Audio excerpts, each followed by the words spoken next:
Hi, this is Jadyn Toulouse from Spartan Youth Radio, and today we have special guest Dan Peltier. Nice to meet you. Thank you very much. Glad to be here. So, what is Idle No More? Idle No More is what's been getting to be known as a grassroots political movement. Started in Saskatchewan in November, and started by 4 women. And I guess it was supposed to be a community type of event. But, with all the media that we have today, people, talking about it, how things were going to be done. It sort of went viral and went everywhere, Next thing you know, everybody knew about, their concept, of a peaceful type of movement. And it's called Idle No More. We're not going to be standing around no more and accepting some of the things that are happening, in Canada in general. Not only with First Nations, things that are happening with our country in terms of the environment, but also,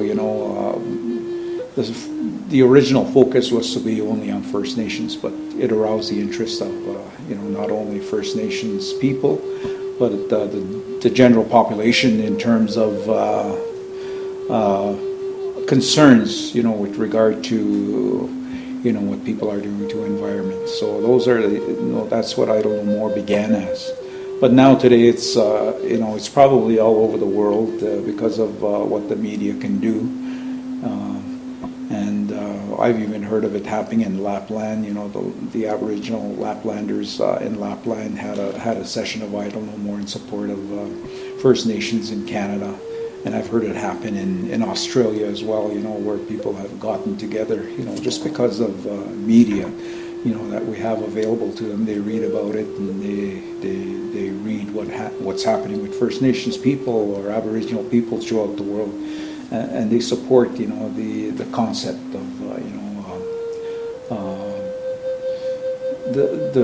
the basic concept of, not sitting around anymore and just grumbling at home about things. Let's tell people about, some of the facts. And so Idle No More is dissemination of information to the general public, so that they get the First Nations or Aboriginal perspective on many of the things that are happening, for their welfare. Thank you. And why is it so important? It is important,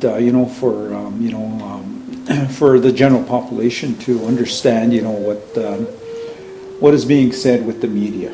Sometimes the media will have their own perspective, and I tell the young people when I go to the high schools, next time you hear, reports about First Nations,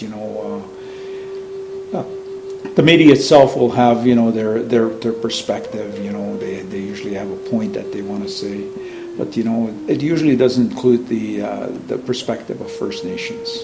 So it's important. The movement itself is important because when people hear our story, when we excuse me, I've been talking all day.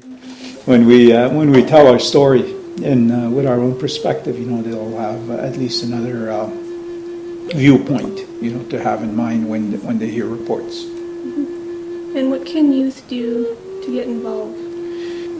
With the Rainbow District School Board of Education, we make my services available to the high school students that are in civics and Native Studies. It was decided one of the concepts, the concept of our doing it as well through my principal, Kathy Rainey. Dokis, she's my principal, and she's head of our office, the First Nations Meeting Unit office. We had talked about it in January. I was saying, that it would be a good idea to talk to young people, especially the older kids in high school. They're going to be adults soon. They're going to be graduating. It would be important for them, to also open up their eyes to the perspective of First Nations people, and to be more critical and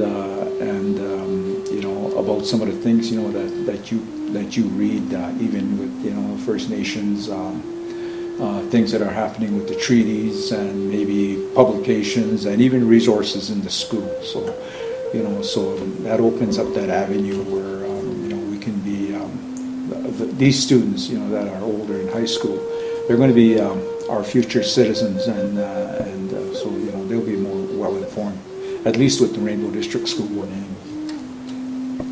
Well, thank you for your time today, Stan Peltier. Thank you. I'm glad to be here. Yeah. I really like talking to young people. This has been Jadyn Toulouse for Spartan Youth Radio.